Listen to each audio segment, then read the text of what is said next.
Peace, peace. It's your guy, young Eli. Eli, my lord, Eli. Either or, however you want to address me, it's all the same to me. Huh? This is part 3 of the history of religion.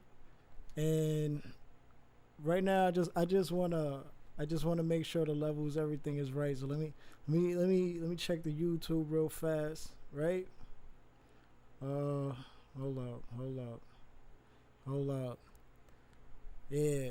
I wanted to do this part 3 last night, but it was like I think around 12 something, after 12:30. I don't usually stay up past 10 o'clock. Like I try to get my sleep if I can get my sleep, but yeah, so I'm trying to get to this shit. But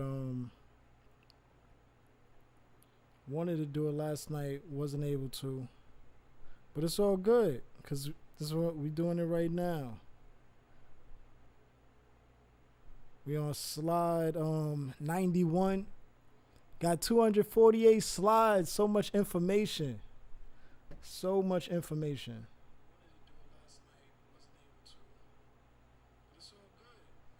Yeah. I like it. All right, we good. So let me share it.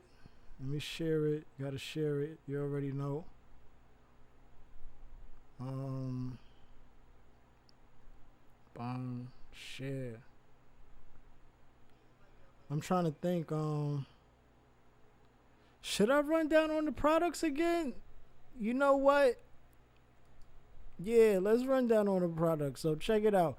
I got some cocoa butter lotion, right? With real cocoa butter, real organic cocoa butter, coming from Africa, by the way.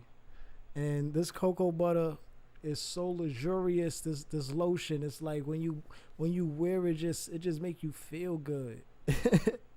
Make you feel good. You ashy, it definitely feel good, right? You know, so yeah, check that out. Check out my ebook. Let's encourage anybody who want to eat healthy.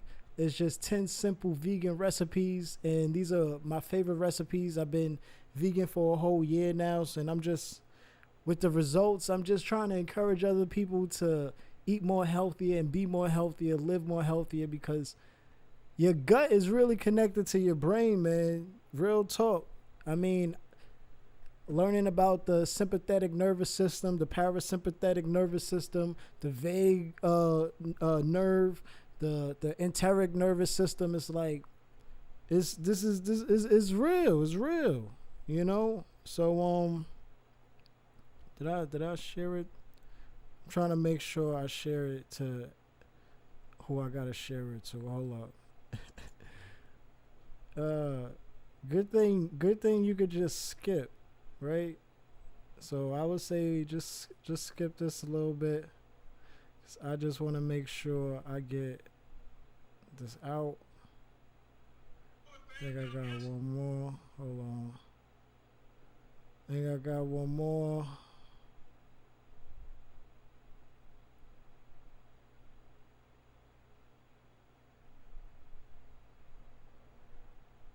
Boom. And take the link.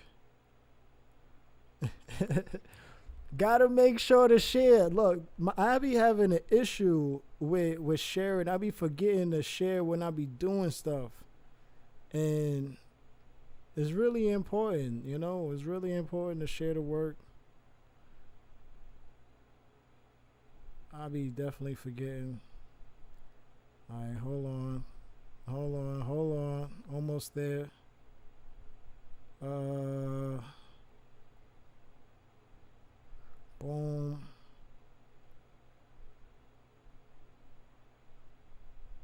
Boom.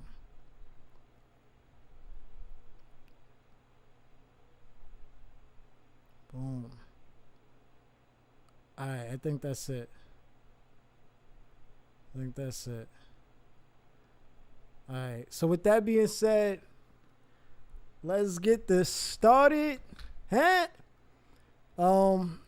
So yeah, check out the ebook, the vegan ebook, right? Then check out my Mercury t-shirt. Like I said, it was inspired by Marvin Gaye, because Marvin Gaye is the one that woke me up to looking into the research on and start researching to see the contamination of the fish, and seeing that there's mercury in the fish. And we're exposed to mercury in so many other different ways, so it's just like what we eat, what we love is also contributing to the irritability and the ADHD and it's so much stuff that this. So yeah, with that being said, check out the black seed oil, right? All of this is on giftedmindstate.com, and we encourage you to shop consciously, because shopping with us is shopping with those who make products with you in mind. And it's hard to find people that's making it for you in mind. I mean, people be, trying to get more money. Look, the money gonna be there. I just want to make sure, as I'm helping myself, I'm helping other people. You're gonna get the same quality I get. So with that being said, let's get into this presentation. So we left off at Ramses, right? And Ramses was who they used in the Exodus story, right? So now we're going into the Exodus story. So this is on the Torah.com. So as you can see, this is a Jewish website, right? So Exodus, the history behind the story. And it's telling you about the elephantine stele and the Great Harris Papyrus. Both describe Pharaoh Sednatus war against the Levantine usurper Uso in 1186 BCE. Reading these accounts together with Manetho's story of the war against Osarseph offers us a possible historical context for what eventually became the Bible story of the Exodus of Israel from Egypt, right? So Osarseph, I was looking to Osarseph, as you see, is just a legendary figure,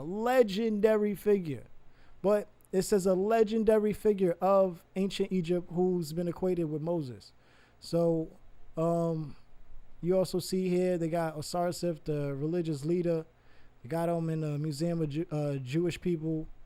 Yeah, but again, it's just a legend though, right? So Osarseph will be more based on Haramheb, right?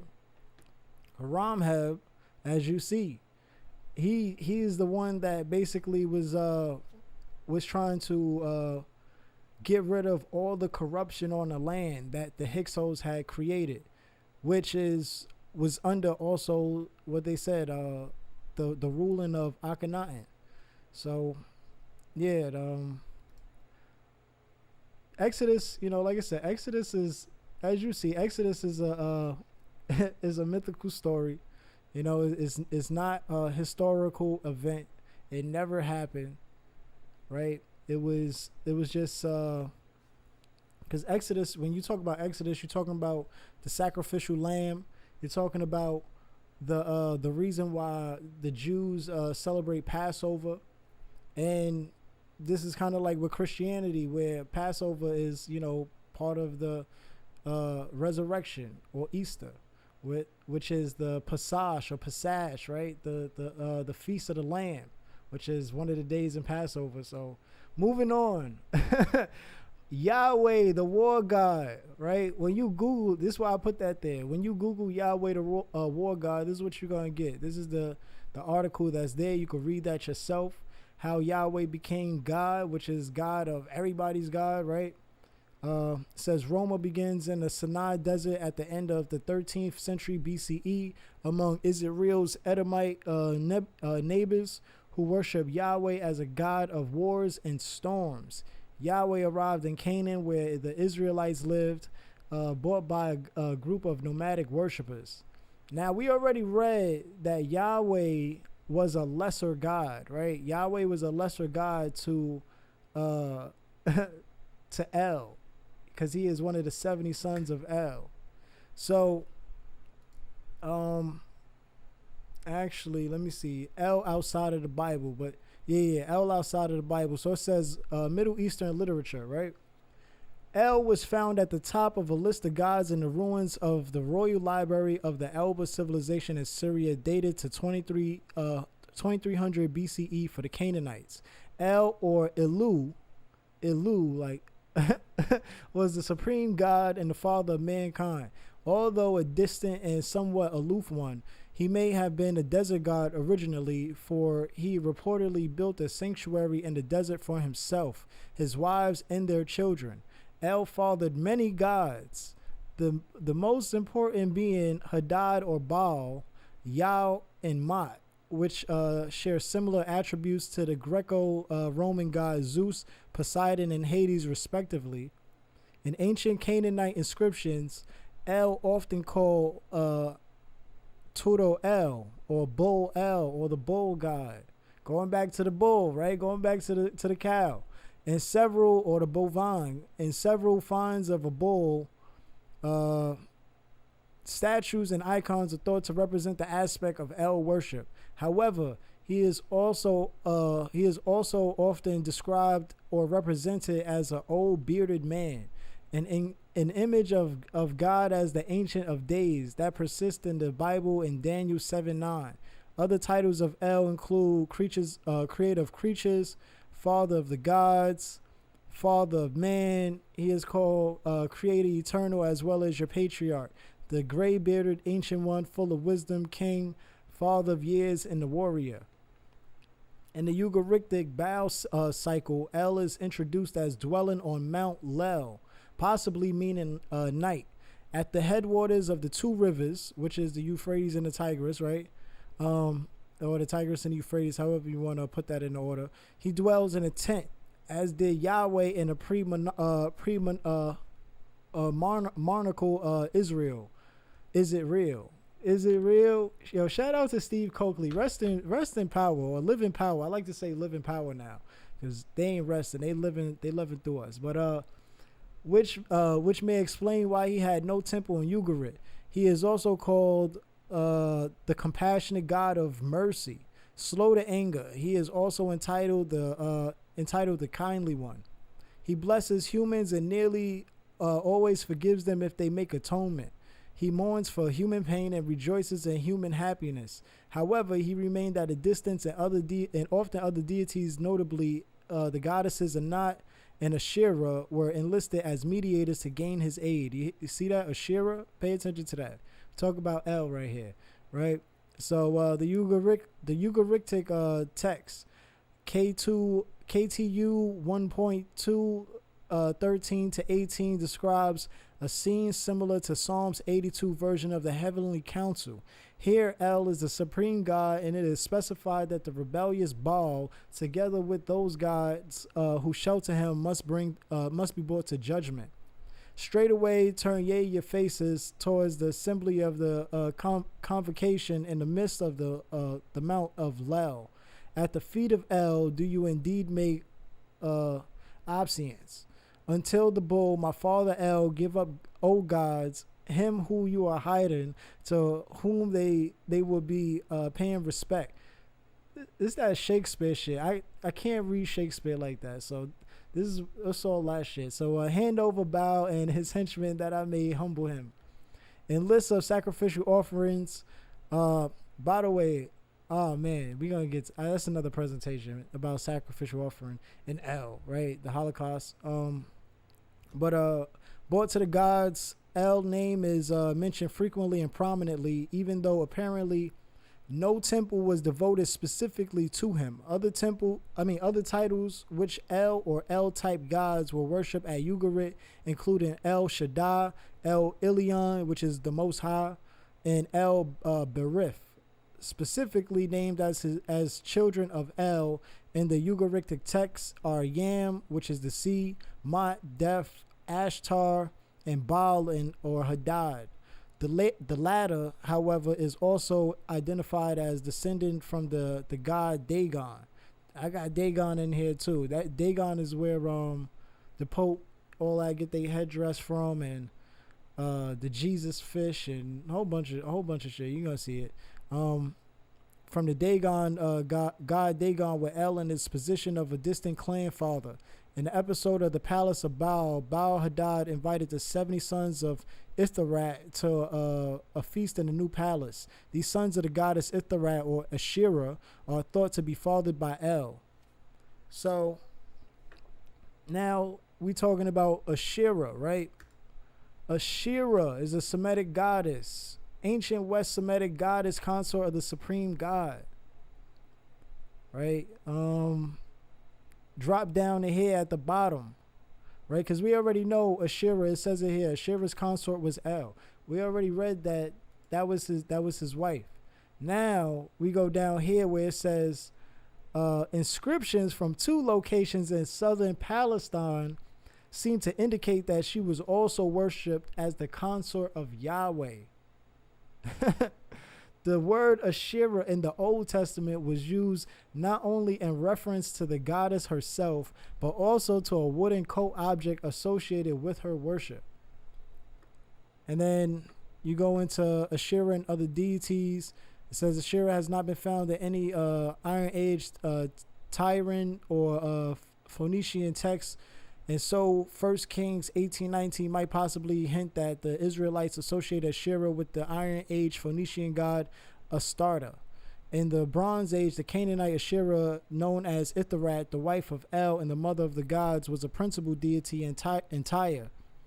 And the connection of Asherah to the maternal goddess Astarte has been a long-standing theory amongst scholars.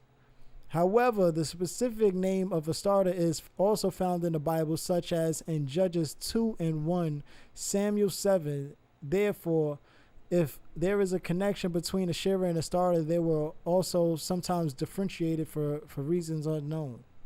And that's what they do. You know, the Bible is inspired by so many different other mythological stories from other ancient civilizations, to where it tries to hide it and make it seem like it's its own story. But if you never really did the research and went to the root of these mythological stories or even these religions, right, then you wouldn't know this. But it says her mythology is hard to determine. I dropped down a little bit. Her mythology is hard to determine because in addition to Astarte, she often took on the attributes of Anat and Ishtar, Eanna as well. Right?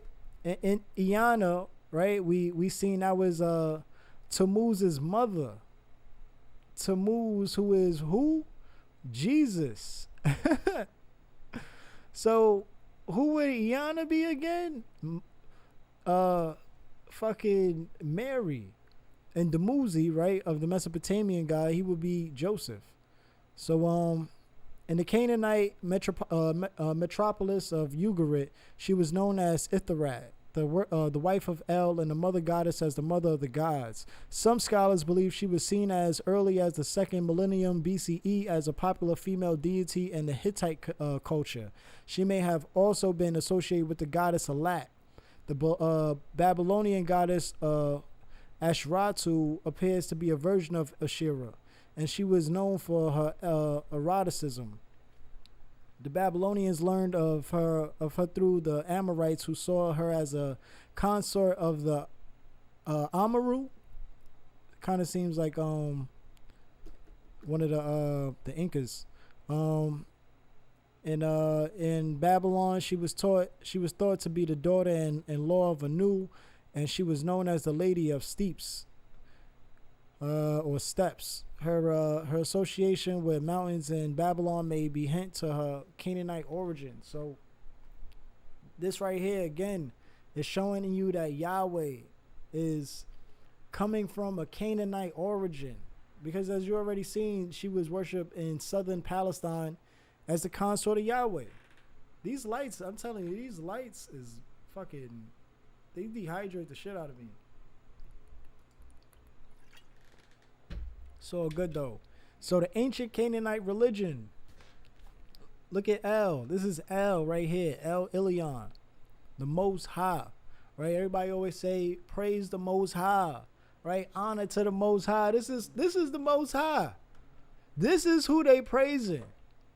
They don't know this person. They don't. Their ancestors didn't worship this person, right? They were this person. The people who worship this person colonized your ancestors after they was inspired by, obviously, because everybody's one people, but obviously when it was inspired by the origin of the religion, right? Creating their own Most High, right? What's the Most High? What's the Most High? For us, I would say the sun is the Most High. The stars is the Most High, right? Asar and El is the same, right? Ain't Asar the Most High? The Orion constellation, that is Most High. The sun, when it's out, that is Most High, right? But let me stop playing. So it says that there was a great number of deities, and scholars have not compiled an exhaustive list. Some of the more prevalent include El, also called El or El Elyon, Most High, father of the pantheon. In places, he was replaced by his son Baal Hadad as the main god of worship. In places, El was simply called Baal, right? Or Baal, or like Balenciaga, Balenciaga. I only say that shit because that's what I seen a clip of Kim Kardashian saying it like that. So while her mom say Baal, I was like, is it Baal like the Mesopotamian god Baal?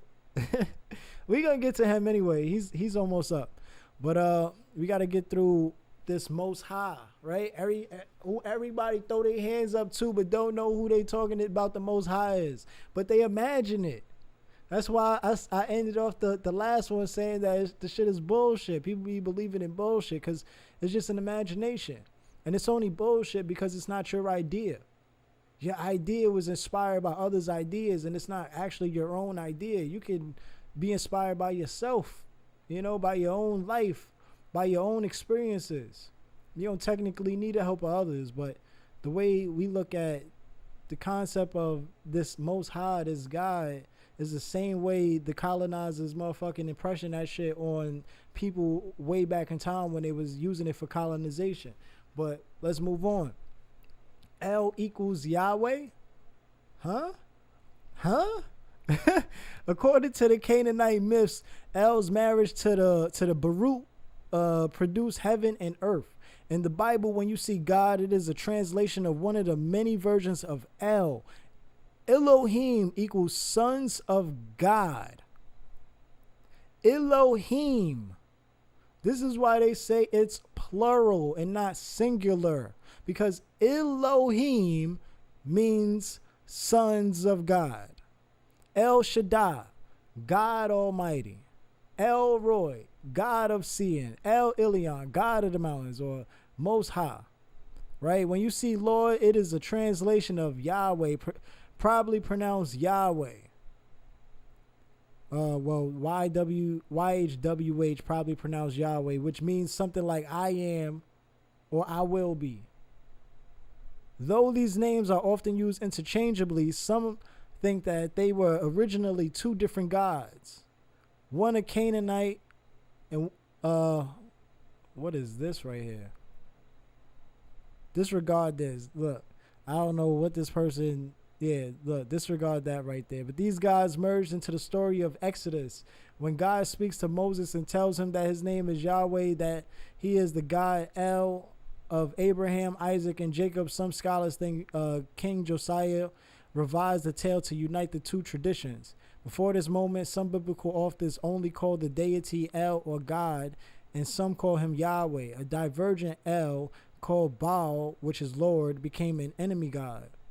And this may be a picture of El, right? The Canaanite sky god consort to Asherah.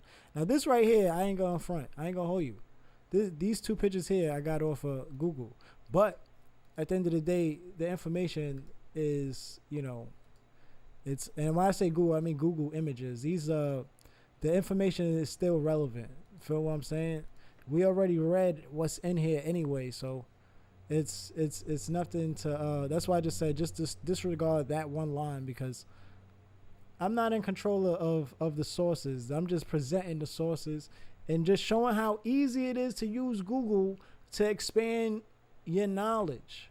You know, so this is a tutelary deity, right? Which says what?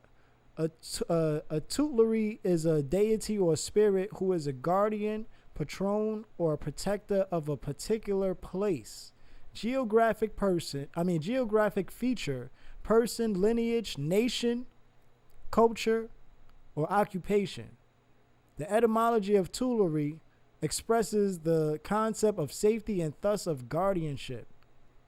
So, when we talk about tutelary, we're talking about the Canaanite god, Yahweh, or El, right? That was a tutelary deity. So, what's this right here? Originally, Set was a sky god, lord of the desert. Lord of the desert. Wasn't they saying, where was that? Lord of the desert, right?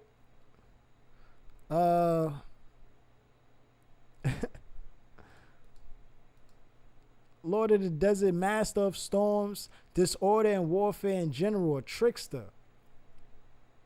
Set embodied the necessary and creative element of violence and disorder within the ordered world. The vicissitudes of his cult reflect the ambivalent attitude of the Egyptians toward him, as well as the shifting political fortunes of Egypt. During the Second Dynasty, circa 2775 to 2650 BCE, King Persben, or Peribsen, identified himself with Set for the first time, giving himself a Set title instead of the traditional Heru or Horus name. His successor, Kazkemwe, right? We just gonna wing it and say that's Kazkemwe, gave both Heru and Set equal prominence in his tutelary. Going back to tutelary, right? Reflecting the mythical resolution of the two gods. During the rule of the Hyksos invaders, circa 1630 to 1521 BCE, Set was worshipped at their capital, Avaris, in the northeastern Nile River, in the Nile River Delta, and was identified with the Canaanite storm god Baal. Remember, they sometimes in some places call El was Baal. And he was a storm god, god of wars and storms. And they said over here, he may have been a desert god originally in the New World Encyclopedia. So,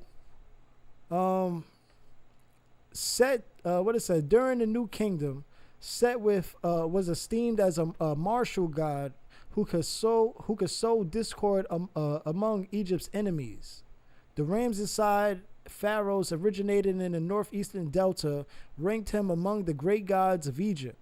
Used his name in their personal names, Seti as Seti the first and Seti the second as Seknot, and promoted the image of Set as a protector of Ra, or Ra, in the prow of his bark, slaying Ra's enemy Apopis. Set also joined Amun, Re, and Ptah as the fourth of the principal gods of the cosmos. In myths, Set was the brother of Osar or Osiris. There are two of his character was troublesome, for he was depicted as bursting out the womb of his mother. Nut being an unfaithful husband to his consort and sister, Nephthys, and murdering Osiris, whom he tricked into entering a chest, which he then closed and hurled into the river to be carried out to the sea. After Osiris' murder, Horus was conceived miraculously by Isis, the wife and sister of Osiris. Horus struggled with Seth. He sought to dispossess him from his father's throne. This struggle forms the theme of the Ramesside text, the contending of Horus and Seth, or Heru and Set, which borders of satire, and then the later, much more somber versions recorded by Plutarch. in which Set is the embodiment of the Greek demon Typhoon or Typhon. So this is just to show you right here a little bit more of God taking on a devil kind of concept, as he already does in the Bible. But as you see, because he created Lucifer, which we already read, that's what El did also, right? He created, I think it was Baal or Hadad. Then, you know, he got an adversary. So now you could blame his adversary he created instead of him for the evil, the wicked. So Baal, this is Baal now. Baal is a Canaanite Phoenician god of fertility and weather, specifically rainstorms. The name was also used as a title, however, meaning Lord, and was applied to a number of different deities throughout the ancient Near East. Baal is the best known today from the Bible as the antagonist of the Israelite cult of Yahweh. Tales concerning Baal date back to the mid-14th and late 13th centuries BCE in written form, but are understood to be much older, preserved by oral tradition until committed to writing. Excavations of the ancient city of Ugarit, beginning in 1928 CE, revealed thousands of cuneiform tablets, many of them relating the tales of the gods, and specifically Baal, who became king of the gods, replacing El. Baal's popularity is attested by the many copies found of the stories that make up the so-called Baal cycle, which relates how Baal conquers death and assumes the kingship of the gods. The story of Baal's descent to the underworld and return has often been cited as an early example of the dying and reviving god motif, but this has been challenged as Baal does not actually die and return to life. So you see right there how it says the story of Baal descent to the underworld and then he returns. That's just like with the God. They said in the Bible that God gave the devil the world for like what 1,000, 2,000 years to rule over. So he went to the underworld just to come back up and rule over the world. Crazy shit, right? But again, this is the origin of that mythological story. This is the mythological origin.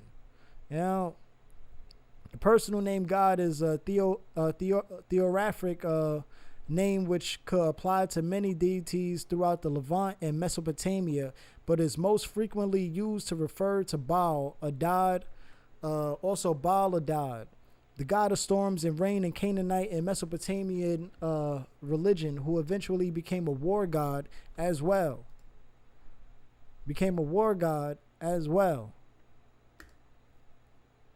Where we was at? Shit, this is why I gotta, this is why I said I gotta get myself a sound machine so I can just got some bombs, some shit just to motherfucking go off. Baal Hadad is the central character of the Baal cycle and also the god who appears in the biblical books of Exodus, Exodus and 1st and 2nd Kings, where he is portrayed negatively. By the time of the Protestant Reformation, he was regularly referenced as Beelzebub, Lord of the Flies. Don't they talk about him for exorcisms? Yeah, and thought synonymous with the Christian devil. In the present day, interest in Baal have been revived by neo-pagan and Wiccan, the witches, right? Wiccan or magic, right? The wax, the wicks for the candles, groups who often choose him as their personal deity and ritual worship. So he takes on who? The devil. Baalim. Now I got this in here. Why? Because just in case you see Baalim, just to let you know, it's still Baal. So this is the Jewish encyclopedia. Plural of Baal. Plural. Occurs in the Bible 15 times. Parched. Always used with the article, not found in the Pentateuch nor the poetical books. For a full discussion of the cult, see Baal worship. The true signification has been a matter of dispute. One of the leading explanations is that the expression of the plural of majesty, equivalent to the great god of Baal, after the analogy of Elohim, right, and Adonai. Apart from other objections, it may be urged against this view that such phrases also always become proper names and, unlike Baalim, are often used without the article. Hence, other explanations are more plausible. For example, the Baalim are images of the god Baal, or that they are the various forms in which Baal is worshipped. Since, however, there is no evidence that the formal worship in Israel or any Baal at a common center, and as the local Canaanic deities were known as the Baals or their respective districts, and as Israel notoriously addicted itself to the cult of such deities, it is altogether probable that the expressions designates that the local deities to which such worship was paid in various places by the Hebrews in Palestine. Among other passages, Judges 33 is specifically instructive on this point in connection with the lapse of the people of Israel and the worship of Baalim.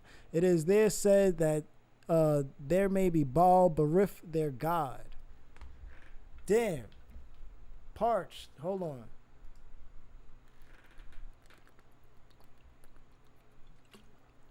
Baal Berith. I had to get Baal Berith in it because it says see it. So I'm like, might as well just throw it in there. Got it. We got to cover all the corners. So, a form of Baal worship prevailing in Israel, and particularly Shechem.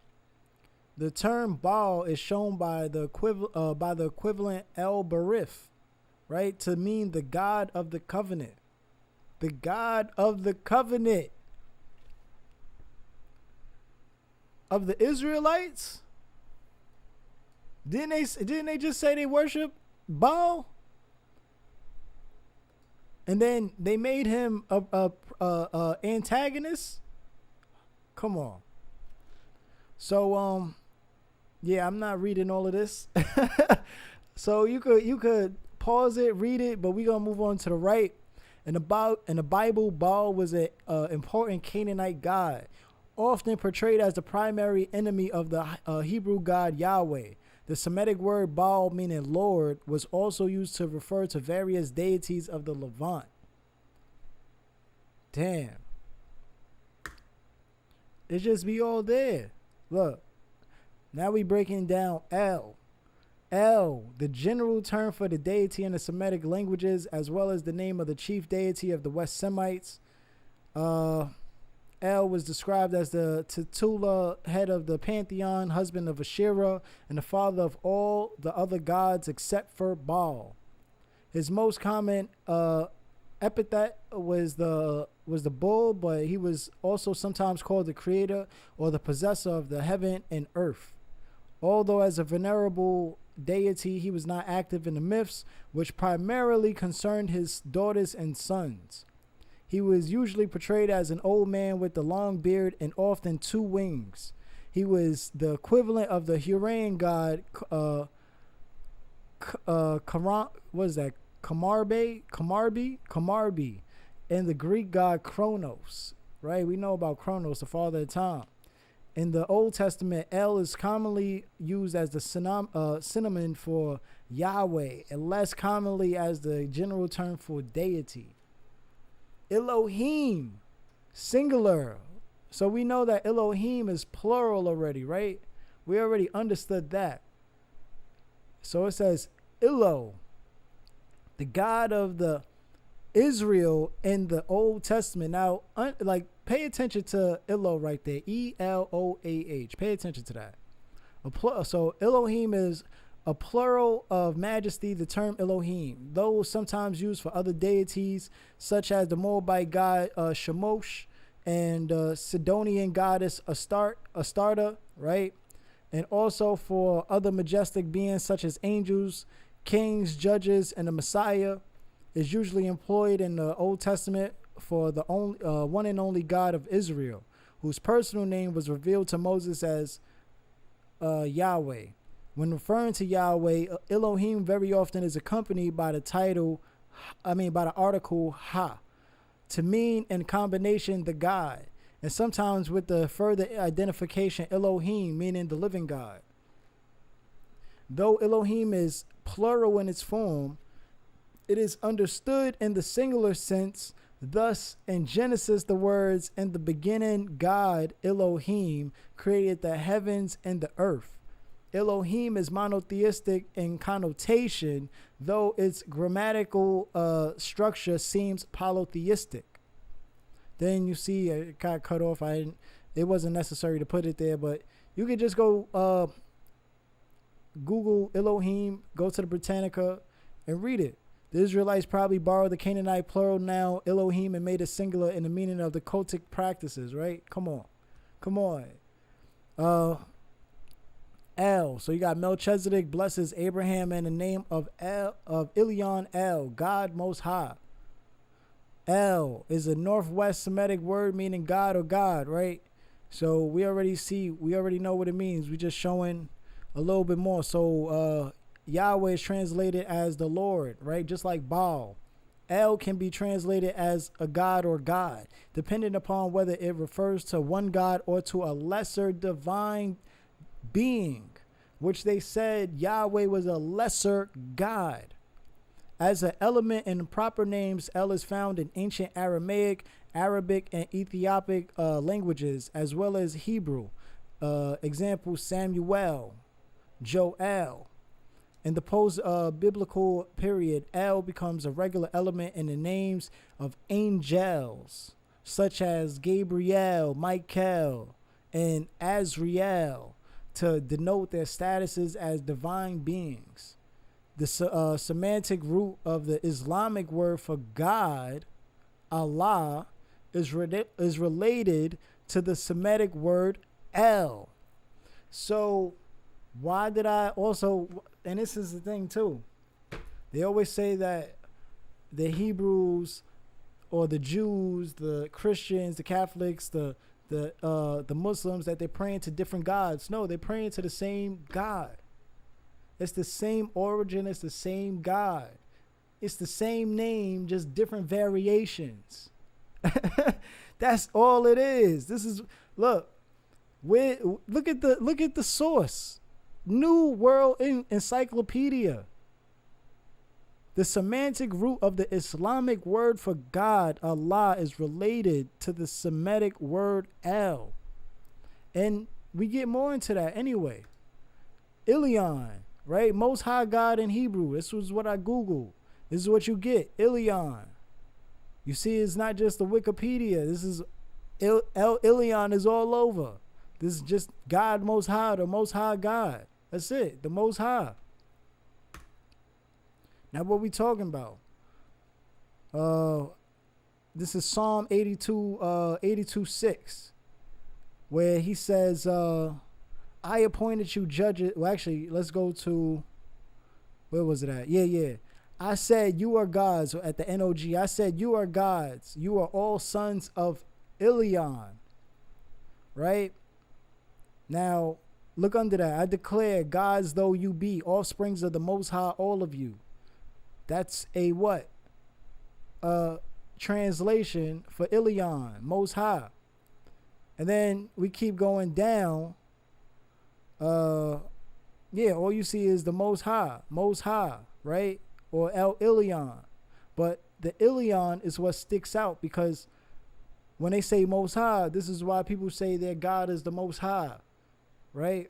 And this is why a lot of, the Abrahamic religions, the members, they can relate, because their Most High is the same Most High as the Yahweh. It ain't El Elyon, though, even though it is technically Elyon. It's El Elyon. So even down here, the TLV, I say you are gods and you are all sons of El Elyon, right? The 70 children of El Elyon, including Yahweh. And everywhere else you see what it says. You are children of the Most High God. You are children of the Most High. You are sons of the Most High. Come on. Again, you are gods, son of the Most High, all of you. You are gods and you are sons of El Elyon. Though you are gods and children of the Most High. Right? So, what does that mean? It means that he said you are all gods. Which means that there isn't just one God then, right? Because Yahweh isn't just one God. He is 70 out of the other gods, right? Including El Elyon, the Most High. And here, Exodus 23, 23. It says, thou shalt not have no other gods before me, though. Which means he says, don't put my children before me. But what do Christians do? They said Jesus is God, right? They said Jesus is God. So they put Jesus before God, Jesus before El Elyon, Jesus before the Most High, because he's not the Most High. Jesus never existed, but he's not the Most High. And then look, all these different translations. You shall have no other gods before or besides me. You must have no other gods before me. This is him recognizing that there are other gods. So guess what, sheep? Guess what? That means there are other gods. So your God isn't the only God. So stop criticizing and crucifying motherfuckers for believing in other gods. Just because your God is a narcissist and your God is a jealous God, and say you can't worship no other gods but him, Yahweh, a lesser God from Canaan, a Phoenician God. Right? This is just straight facts. So over here in this book, it was saying chapter 8, see it's highlighted. For though there be that are called gods, whether in heaven and earth, as there be gods many and lords many. Come on. Again, the acknowledgement of other gods. Look, 1 Corinthians 8:5, the Amplified Bible. For although there may be so-called gods, whether in heaven or on earth, as indeed there are many of them. So this is where that comes from, that chapter 8, Corinthians, 1 Corinthians. So as you see, though, there's an acknowledgement of other gods. Your God acknowledges other gods. And he done told them, you are sons of the Most High. I believe I have it in here where he also tells them to judge. Tells them to judge the earth, right? But before this is all the gods, sons of the Most High. This is what? JewishExpert.com, right? This is a biased website. So this is a Jewish resource. Sons of the Most High. The verse at Deuteronomy 32:8 may be related to Psalm 82:6, in which the sons of the Most High, El Elyon, are discussed, appearing as B'nai Elyon in the Hebrew. After analyzing this passage in Psalms, Smith remarks, if this supposition is correct, Psalm 82 preserves a tradition that casts the God of Israel in the role not of the presiding God of the pantheon, but as one of his sons. Right?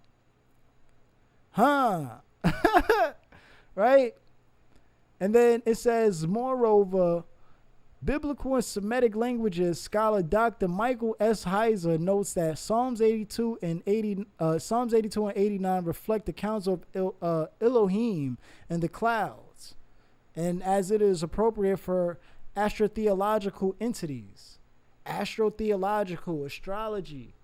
right? Astronomy, cosmology. And then we come over here to the 70 sons of El. In Job 38:7, we read that at the foundation of the earth, the morning stars sing together. Even all of the sons of Elohim shouted for joy. Thus the morning stars are the sons of El, who is also called the morning star that we read. Jesus, right? Who also did Jesus come from with the morning star? Horus, Heru, the son of Asar, one of the stars in the Orion constellation. Come on, let's be real. Now, when we talk about the 70 sons of El, 70 is a prominent number, a significant number in the Jewish culture, I see, right? IsraelForever.org. Look at that. They got the Zionist star, the Jewish star. So it says in Jewish tradition, numbers have meaning.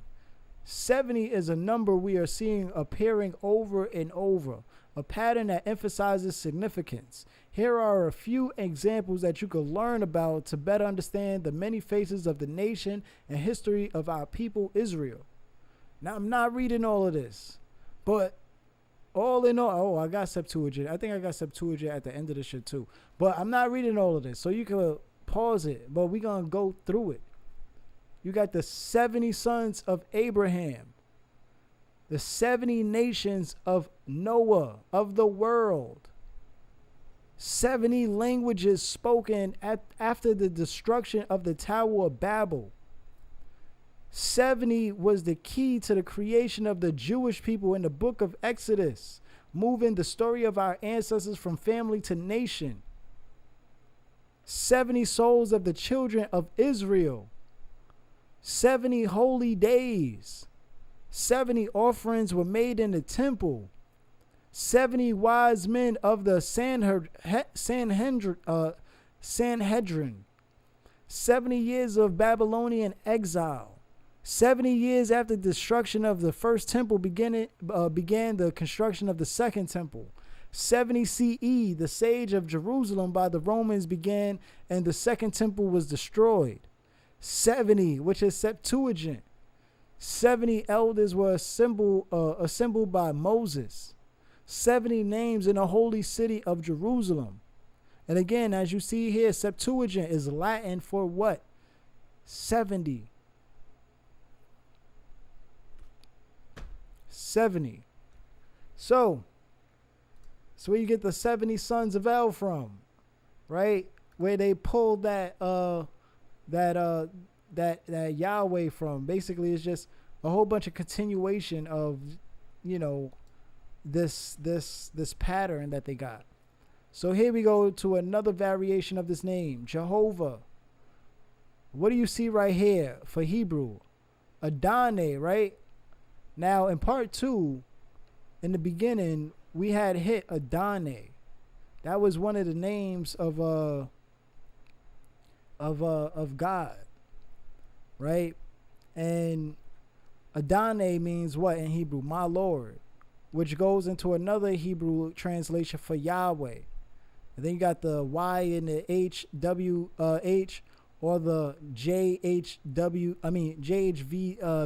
depending on how where you from, I guess, coming from the world, because we're not getting into that other split of their people, but yeah. So medieval Latin, see, it's Yeshua or Ishua, right? Because they didn't have J's yet; they had the I. And then you got English for Yahweh, and then you got Jehovah today. So Adonai for my Lord. Adonai is a Sephardic Hebrew, which is Latin, right? And then you got Ashkenazic Hebrew, which is German Hebrew for Adonai. Hebrew, a title of reference for God, serving as a substitute pronunciation of the Tetragrammaton. Let me see if I can find Adonai real fast. I think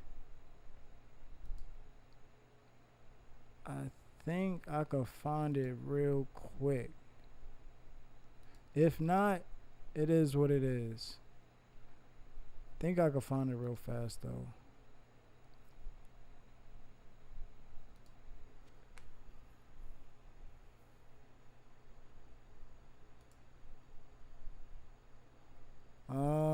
Adonai, nah, I don't think I'm gonna find it. And I'm just being real, I'm not even trying to be negative. I don't think I'm gonna find it right now because I can't even remember which source I actually seen it from. I just know it was right back here. But anywho, Adonai, right? Now we got, which is again another variation for Yahweh, Jehovah, right? Adonai. Now you got Yahweh. Yahweh, the name for the God of the Israelites, representing the biblical pronunciation of Yahweh, the Hebrew name revealed to Moses in the book of Exodus. Moses never existed, and again, Exodus never happened. The name Yahweh consisting of the sequence of consonants Yod, Hey, Weh, Wah, and He is known for the Tetragrammaton. After the Babylonian exile, 6th century BCE, and especially from the 3rd century BCE on, Jews ceased to use the name Yahweh for two reasons. As Judaism became a universal rather than merely a local religion, the more common Hebrew noun Elohim, plural in form but understood in the singular, meaning God, tended to replace Yahweh to demonstrate the universal sovereignty or rule over Israel's God over all others. At the same time, the divine name was increasingly regarded as too sacred to be uttered. It was thus replaced vocally in a synagogue ritual by the Hebrew word Adonai, my Lord, or Baal, right, which was translated as Krios or Kyrios, Lord, in the Septuagint, the Greek version of the Hebrew scriptures. All of that we already know about. The J and why, they use it, they wrote with I. So here, although the Bible and specifically the book of the Exodus presents Yahweh as the God of the Israelites, there are many passages which make clear that this deity was also worshipped by other people in Canaan. Amazalag notes that the Edomites, the Kenites, the Moabites, and Midianites. So I guess Kenites, that was probably that little line. I guess I said that was incorrect. That was probably correct. But the Kenites, the Moabites, and the Midianites all worship Yahweh to one degree or another, and there is evidence to the Edomites who operated the mines at Timnah, converted an earlier Egyptian temple of Hathor to the worship of Yahweh. Converted an earlier Egyptian temple of Hathor, which is a derivation of Aset or Bat, right, to the worship of Yahweh. Although the biblical narratives depict Yahweh as a sole creator God, Lord of the universe, and the creative and the God of the Israelites especially, initially he seems to have been Canaanite in origin and subordinate. Again, there goes that line. He was subordinate to the supreme God El. Canaanite inscriptions mention a lesser God Yahweh, and even the biblical book of Deuteronomy stipulates that the Most High El gave to the nations their inheritance, that the Yahweh's portion is his people, Jacob and his allotted heritage. A passage that like this reflects the earlier beliefs of the Canaanites and Israelites in polytheism, or more accurately, henotheism. The claim that Israelite always only acknowledge one God is a later belief cast back on the early days of Israel's development in Canaan. I'm glad I got to reiterate that, because that is important, right? Yahweh was a lesser God, and then he somehow becomes El, this Most High God, who Muslims, Christians, and Jews worship. Who they worship, who they pray to, who they beg, who they go on their knees and submit to, instead of submitting to themselves and getting themselves together, being self-aware. No, because God don't want you to be self-aware, right?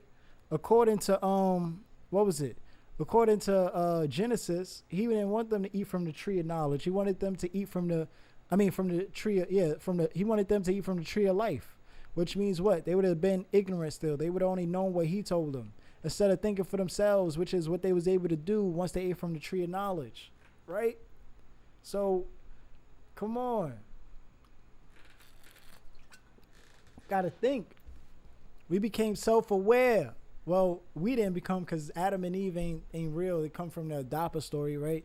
But all in all, the self-awareness, God don't want you to be self-aware. He deters you from self-awareness. These religions deter you from self-awareness because they are all the same thing. They are all what?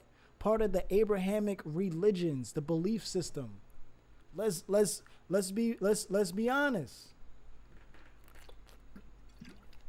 I don't care what you're gonna take and do on your own, so forth. If you can't break from it, you're addicted. You're stuck. You're brainwashed. Seriously. You give up the crack pipe. It's not hard. Love yourself. Brother, sister, love yourself. Throw that crack pipe away. Right? That's a European concept of what you believe in. You believe in a one being. You believe in a man at that. You got your wife and your daughter submitting to another man. To something that they don't even that they have to believe in. They have to imagine. Right? And you are doing the same thing. Love yourself. Love yourself. Teach yourself to love yourself. How do you do that? Self-reflect. But I digress. The meaning of the name Yahweh has been interpreted as he who makes that which has been made which has been made, or he brings into existence whatever exists. Though other interpretations have been offered by many scholars, in the late Middle Ages, Yahweh came to be changed to Jehovah by Christian monks, a name commonly in use today. The character and power of Yahweh was codified following the Babylonian captivity of the 6th century BCE, and the Hebrew inscriptions was canonized during the second temple period to include the concept of a Messiah whom Yahweh would send to the Jewish people to lead and redeem them. And who is a Jewish Messiah? Right? Messiah is what? The deliverer of the Jewish nation. Who they call a Messiah? Who is a Jewish teacher that wound up being baptized, and then after he died, Christianity was born? Oh, Yahweh was sent to the Jewish people and lead them to redeem them, right? Because during Passover, he was sacrificed. He was the Lamb of God. And just like how the Jews today still celebrate Passover, and during Pesach, they eat the lamb. Yahweh, as all-powerful creator, preserver, and the redeemer of the universe, was then later developed by the early Christians as their God, who had sent his son Jesus as the promised Messiah. And Islam interpreted the same deity as Allah in their belief system.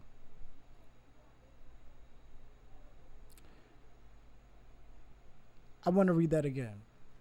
Yahweh, as the all-powerful creator, preserver, and redeemer of the universe, was then later developed by the early Christians as their God, who had sent his son Jesus as the promised Messiah, and Islam interpreted the same deity as Allah in their belief system.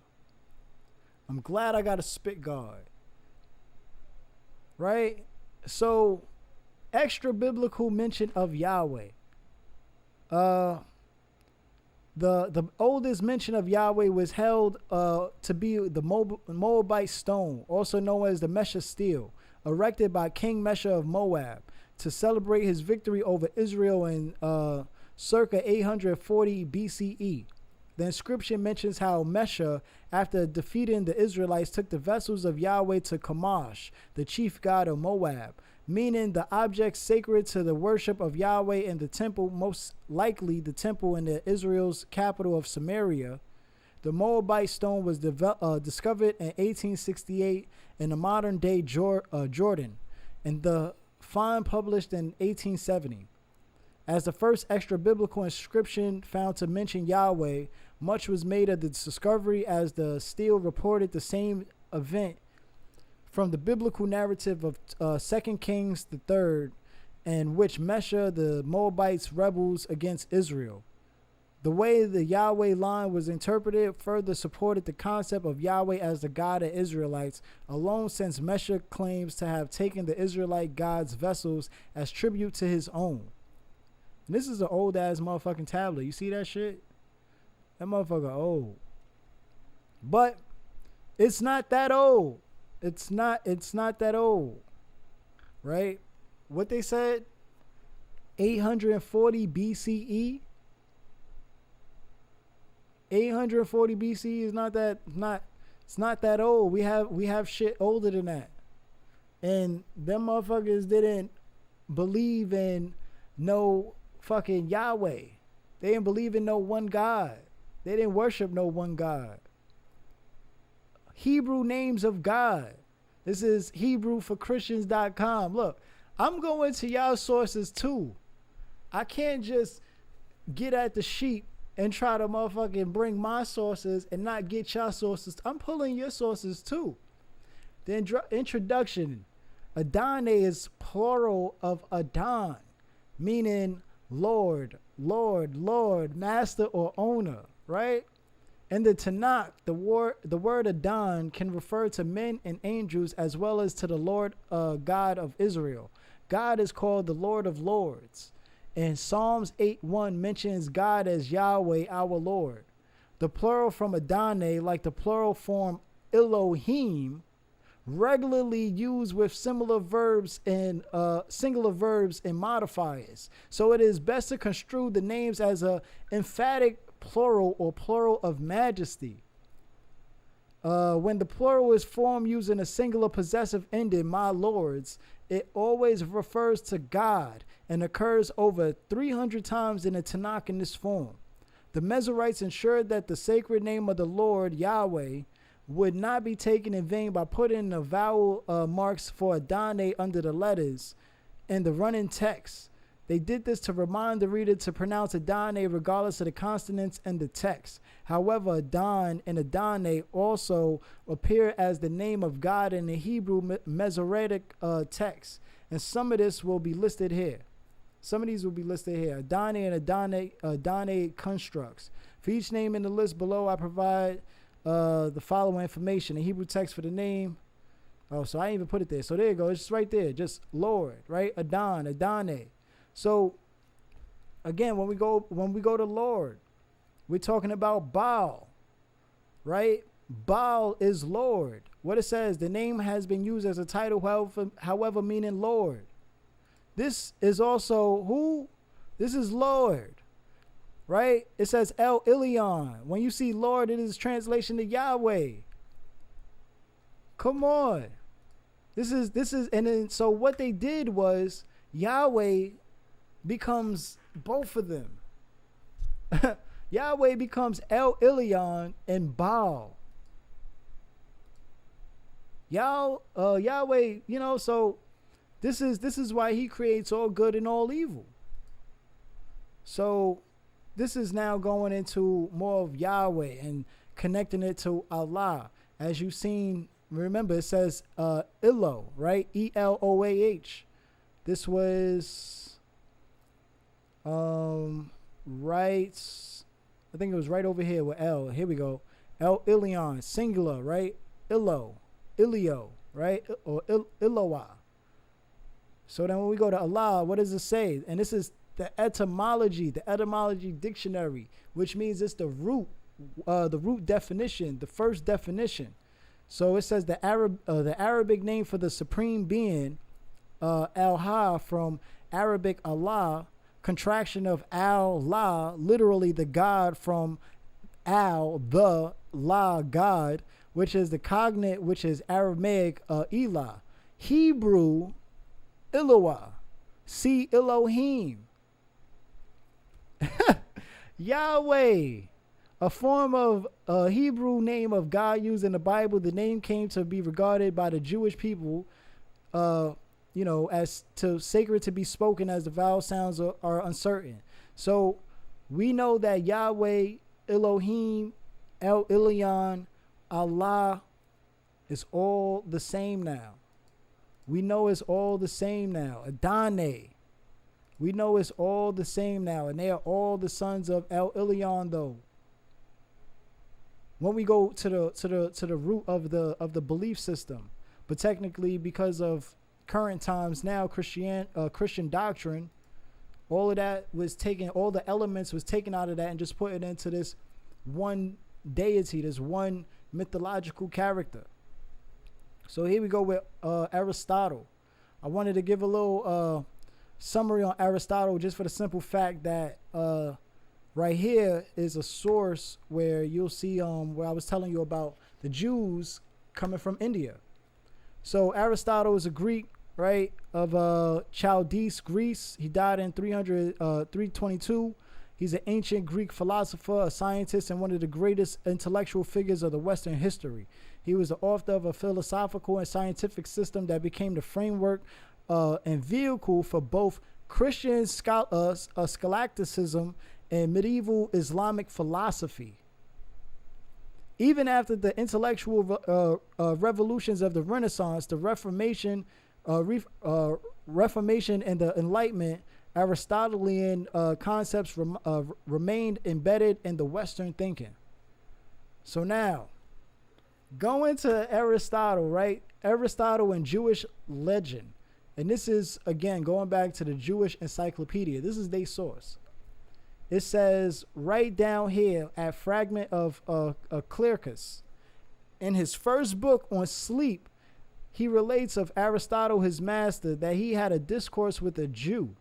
And his own account was that what this Jew said merited admiration and showed philosophical erudition. I'm just gonna wing that. I don't know that. To speak of the race first, the man was a Jew by birth and came from Palestine. These Jews are derived from the philosophers of India. In India, the philosophers called themselves Kalani.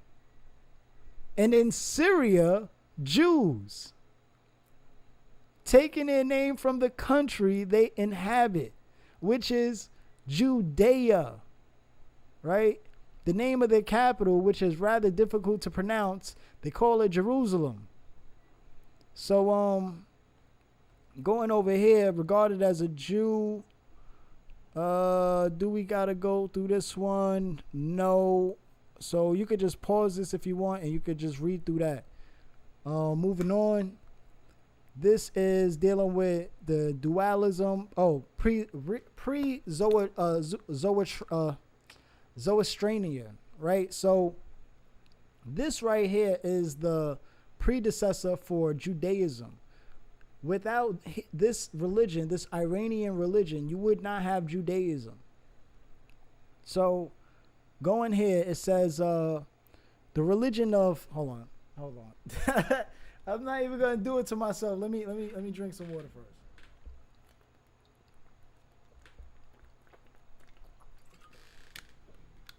Don't worry. Soon, when I get my soundboard, I'm gonna have some music. So when I drink my water, you can motherfucking, I can just play some fucking Jeopardy music real fast. Do do do do do.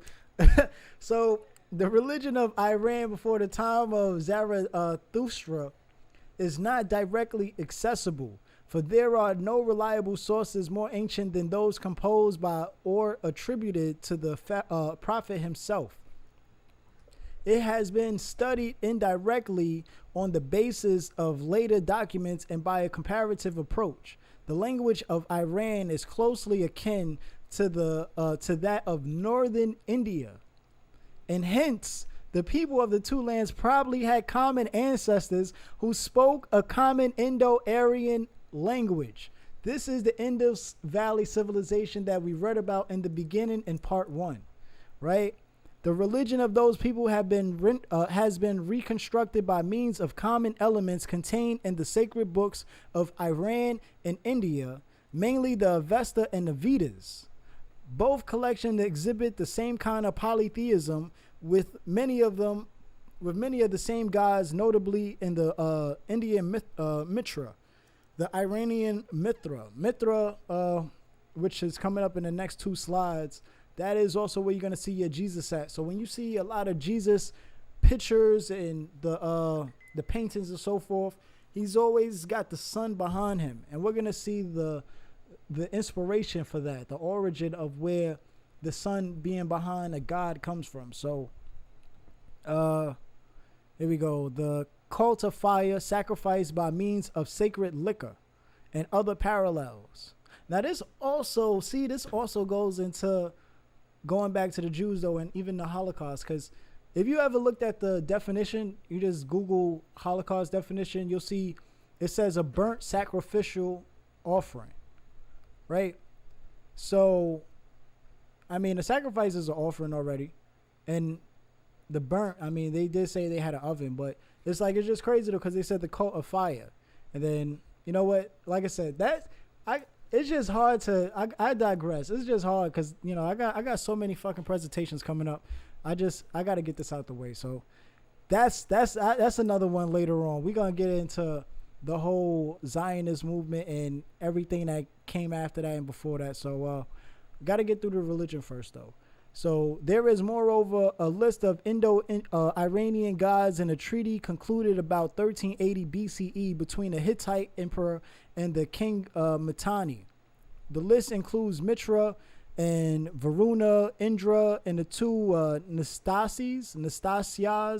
Not even gonna go crazy on that. All of these gods also are found in the Vedas, but only the first one in the Avesta, except the Indra and the Anahita appear in the Avesta as demons. Varuna may have survived under another name. Important changes then must have taken place on the Iranian side, not all of them which can be attributed to the prophet. So this again is showing you, right? It's getting hot. It's showing you though the connection, right, with the Jews and their ancestors, like who they got this information from, which is where they derive from, the Indians, the Asiatics, right? So, and I'm talking about the Jewish culture. I'm not talking about the people because there's no such thing as Jewish people. It's like saying Christian people. There's Christian members, there's Jewish members, there's Muslim members, but yeah.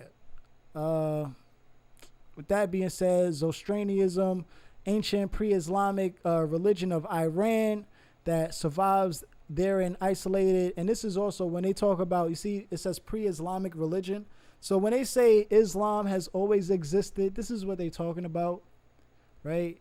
This is all they're talking about. I mean, unless we gonna talk about, this right here, but this is not Islam, right? I mean, the way they define Islam today, you would say it's Islam. But technically, to put it to this belief system of Islam, it's not Islam, right? So I just wanted to point that out. So this is an ancient pre-Islamic religion of Iran that survives there in the isolated areas and more prosperously in India, where the descendants of the Zoroastrian Iranian, which are the Persians, immigrants are known as Parsis or Parsis. The Iranian prophet and religious reformer Zarathustra flourished before the 6th century BCE, more widely known outside Iran as Zoroaster. The Greek form of his name is traditionally regarded as the founder of the religion. Zoroastrianism contains both monotheistic and dualistic features. It likely influenced the other major Western religions, Judaism, Christianity, and Islam. I had to read it like that. For a discussion of the context in which Zoroastrianism arose, see ancient Iranian religion.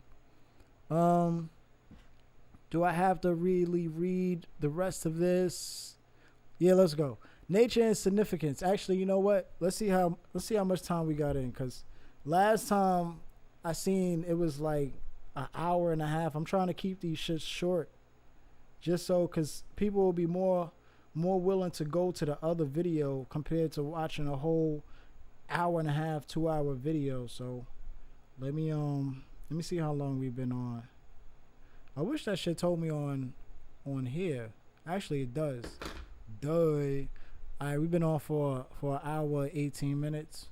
So I guess I give it another 15. So nature and significance. The ancient Greeks saw in Zoroastrianism the archetype of the dualistic view of the world and the human destiny. Zarathustra was supposed to have instructed Pythagoras in Babylon and have to inspire the Chaldean doctrines of astrology and magic. It is likely that Zoroastrianism influenced the development of Judaism and the birth of Christianity. The Christians following a Jewish tradition, which we tell you, and you sheep say, no, you don't. You say Christianity is different, but it doesn't even make sense, because if you follow the guy Christ, which is where you get Christian and Christianity from, and he was born as a Jew, and he was a Jewish teacher before he was baptized by his cousin John. I just don't see how you cut yourself off like that. You are technically just an offshoot Jewish sect. You just call yourselves Christians. The Christians following a Jewish tradition identify Zoroaster with Ezekiel, Nimrod, Set, Balaam, right? We already read about all of that. That's the plural of Baal, and Baruch, and even through the latter with Jesus Christ himself. On the other hand, as the presumed founder of astrology and magic, Zarathustra could be considered as the arch-heretic. And then here we go with, as you see, this is what, because I want to make sure I got the slides. So when I slide back down, we had 119. All right, so as you see, this is here in color, right? And then this is what? It's still Ma'at. It's still Ma'at. It's still Ma'at, right? This is second millennium BCE. This is 6,000 BCE. It's still Ma'at. Feel me? So, with that being said, let's continue on. He was the wise Lord, Ahuda Mazda, supreme God. He's the supreme God, right? Like Baal. I mean, not like Baal, like El. In ancient Iranian religion, especially Zoroastrianism. The religious system of the Iranian prophet Zarathustra, Ahura Mazda was worshipped by the Persian king Darius I. I believe he was in the Bible. And his successes as the greatest of all gods and protector of the just king. Right? This is basically just another source just to show the Indian origin of where Judaism come from. You know, like it comes from India, not just over by Palestine. It's come from actual over by India. Yeah. Indus Valley, which is the basically the mother and father of both Greek, Roman, and the Arab nations, right? So here is Mithraism, right? Or Mithraism. This is Mithra, the Iranian god of the sun, justice, contract, and war of pre-Zoroastrianism, Zoroastrian Iran. So this is before Zoroastrianism. And right here on the right, what do you see? You see him with the sun behind him, right? Just like Jesus. Now, what is he? The sun god. What is Jesus? The sun. They say he's a god. Same thing. And it says, overseeing everything in the Roman sun god's soul, which is sun. He is the solar deity who aids and assists Mithras through his heroic deeds to subjugate the evil of the cosmos. Sol is the personification of the sun, and he is depicted as a person with a sunburst crown. He appears as an apparition in the friez's upper left corner. Like Mithras, he has a classical Roman appearance in the face and garb. Sol's looks fuse in Eastern origins to the Western destination of Mithraism. And as you see over here, for Mithraism, right? This is pre-Zoroastrianism. So it's before second millennium BCE is third millennium, right? What it say? Known as Mithras in the Roman Empire during the 2nd and 3rd century CE. This is back on the left. This deity was honored as the patron of loyalty to the emperor.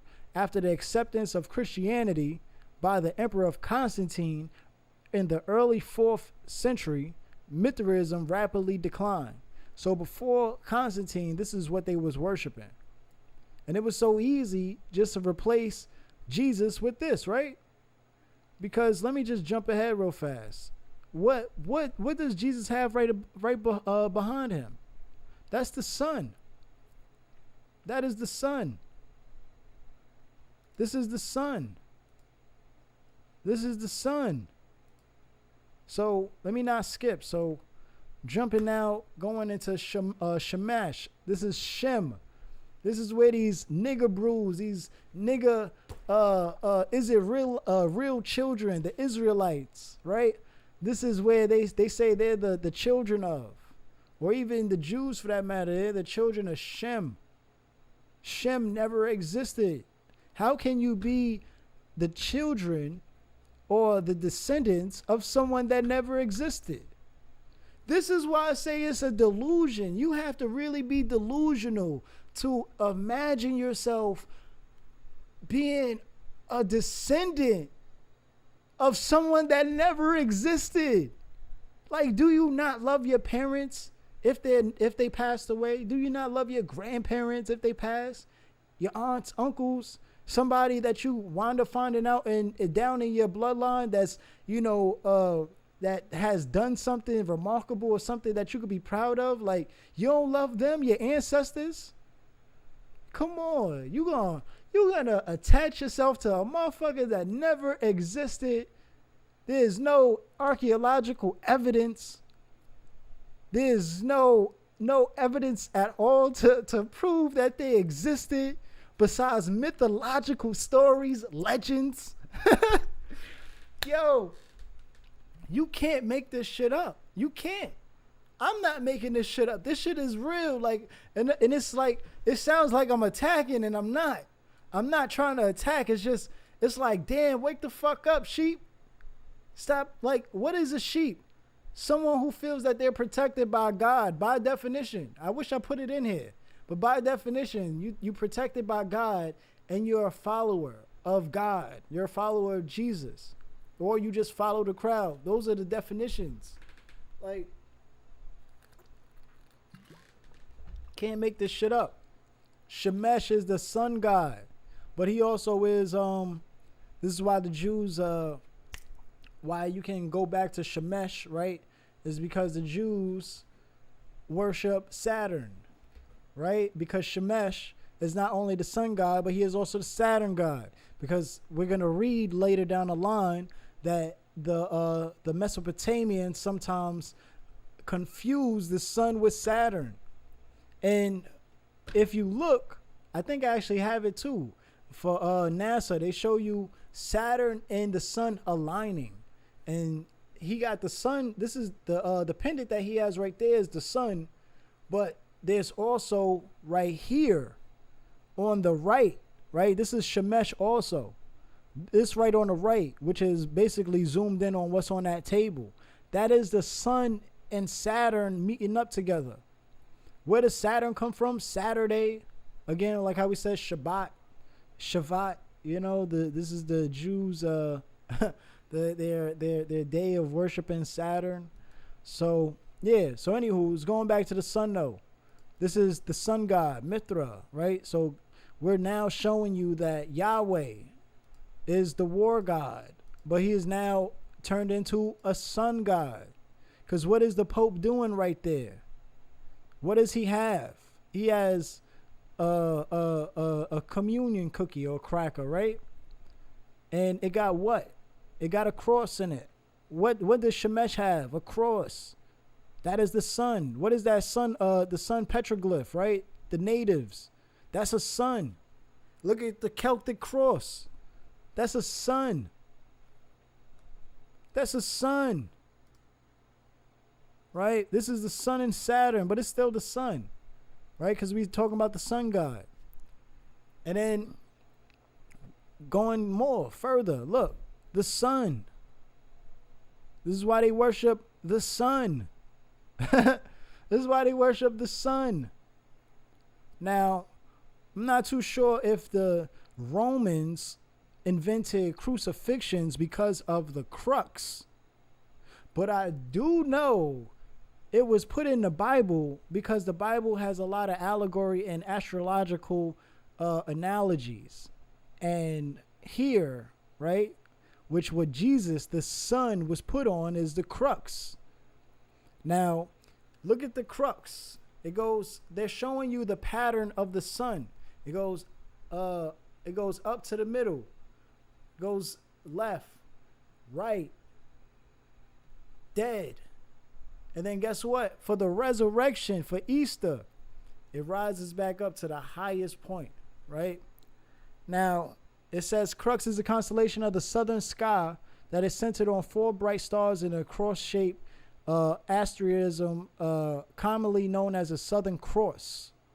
The cross, right? And we also show the Crux ansata, which is the Ankh. So crux is just cross. It's Latin for cross. This crux is a Latin word. And as you see right here, csky.org, I just wanted to take a picture of that because it says Crux was considered to be part of the constellation Centaurus by the Greek astronomer Ptolemy in the 2nd century. The Greeks were able to, and Ptolemy, this is what we're talking about, Egypt right now, or Kemet, the land of Africa, when the Greeks had took over. And when they took over, they basically, you know, wound up taking all the information, learning all the information that was there, and then started trying to rewrite history with their own name and shit. So this is why you see what they're saying right here. The Greeks were able to see the celestial cross before it disappeared below the horizon due to its precession of the Earth's axis. They learned how to do that. Some link the disappearance of the cross with the crucifixion of Christ. And over here on the left, this little caption, it says, we are told that Jesus, God's son, died on a cross, and that it is the precise way Christians have always pictured him, the Son on the cross, or the Son on the crux. I don't make this shit up. I'm just bringing the sources, and this is what I'm showing so you can go look for yourself. This ain't no Photoshop. This shit is real shit. Oh, we hit 1:30. We hit an hour and 30. All right. Let's finish it off right here. So, going back to Jesus, first of all, look at him doing that Jesuit fucking hand. The Freemason motherfucking hand signal, right? So, he got the sun behind him. Going back to motherfucking the Pope. Now, look what the Pope has on his back. Look what the Pope has on his back. That's another religious symbol. But what is he got the communion cookie up to? That's the sun. That's the sun. The cross is synonymous with the sun, isn't it? Or with Jesus, right? He died on the cross. When you put up the cross, people think of Jesus, right? That's what we conditioned to think. And look at this Catholic school right here. Look what they got them doing. Circled across the sun. Across the sun. Sun worshippers. Sun worshippers. Shemesh. Children of Shem. Right? That's what they say, right? Shem who what? Who is the son of Noah, who never existed also. And Shem's son is who? Abraham, right? Who never existed also. Abraham's son is who? Jacob, who never existed also. But you get the point. It's all going back to the son. Because what did Jesus say? He is the son of the line of David, which is Abraham and all that good shit. Now we go into the crux ansata. Plural, right? The Ankh. And over here, you can Google. Well, actually, going back right here to the Merriam-Webster, you see down the etymology, the etymological definition is Latin for literally cross with a handle. The crux ansata. Cross with a handle. And then the crux, right? The crux, the constellation of the southern sky, is the decisive or important point at issue. A particular point of difficulty, right? And then it also says here at the origin of the crux, Ankh, crux ansata, Ankh. And then when you get to mid 17th century, the height of Christianity, you got the crux, right? Denoting a representation of a cross. And then what it says from Latin, literally cross. So, yeah, we're going to cut right here. We're going to come right back. Just want to cut it off, and we're going to get right back to it. By the way, we are streaming on giftedmindstate.com. I forgot to mention that. You already know. Go check out giftedmindstate.com. Like I said, get your oils. Your oils. Get your lotion. Get your shirts. I got my music up there. The live streams is up there. The ebook is up there. I do got oregano oil of oregano and black seed oil. So yeah, go get your oils and your elderberry syrup. I'm talking too fast because I'm trying to hurry up and move because I'm kind of pressed for time, and I really want to get the rest of this out the way. And we almost finished. We at 126. We almost finished. I say part 4 will be the last part. So bear with.